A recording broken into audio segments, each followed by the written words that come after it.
Hi guys, and welcome to AV Transfer's channel here on YouTube. Good to see you. I know I've been off the air for a while, and it's just a matter of getting time to do things. So sometimes I take an interesting little stroll, and of course this cranium of mine is always doing processing and thinking. I've been fixing a few Laserdisc players lately, and one or two of those might appear in this video. But today's video is more of a sort of conceptual thing, if you like. I was thinking to myself, after reading a lot of documentation about the Domesday duplicator and what people are doing to capture the entirety of the contents of various types of formats using the RF signal that comes from the laser that reads DVDs, CDs, and so on. And it got me thinking, 100 years from now, what are we going to be looking at? What are we going to be listening to? Perhaps how are we going to extract information off discs that haven't been converted?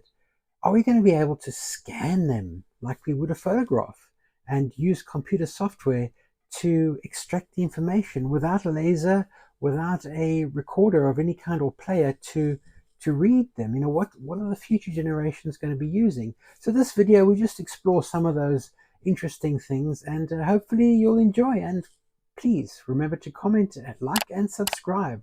Here we go. What if you could read a CD, not with a laser, but with a camera?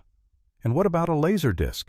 Could we actually scan one like a giant analog vinyl record and recover the video and audio without ever touching a disc player? Simply described, CDs, DVDs, and Laserdiscs store data as microscopic patterns, pits and lands arranged in spirals. Normally, a laser reflects off the surface and turns those tiny changes into digital or analog signals.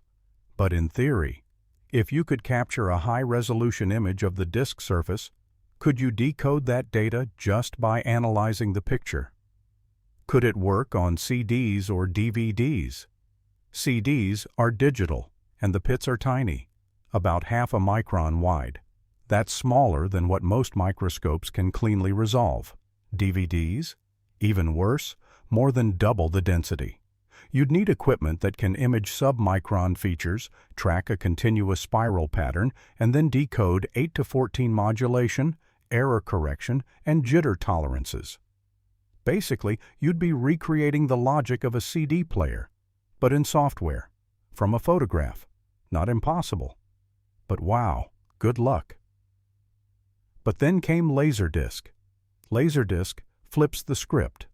Most store analog video using frequency modulation, not bits. So you're not looking for ones and zeros. You're looking to recover an analog waveform by scanning the physical structure of the disc. If you could unwind that spiral and convert it to a voltage vs time signal, you could theoretically get back the original video. It's kind of like photographing a vinyl groove and then playing it back in software, except this groove is metallic, microscopic, and spinning at 1800 RPM. What are feasible formats for optical scanning? So if CDs and DVDs are basically off the table for scanning, where does that leave us? Well, there's actually a surprising candidate that has been scanned successfully: vinyl records. Vinyl stores its sound mechanically, as wiggly grooves cut into a spiral. These grooves correspond to air pressure variations, in other words, the analog waveform of the music itself. No digital decoding needed, just a clean image and some clever math. In fact, several research groups, like the IRENE project at Lawrence Berkeley Lab, have already scanned 78s and wax cylinders to optically reconstruct audio using high-res flatbed scanners or 3D profilometers. The process is brilliant. You scan the record in high-resolution grayscale, trace the spiral groove, measure how it deviates, and convert that displacement into a digital waveform.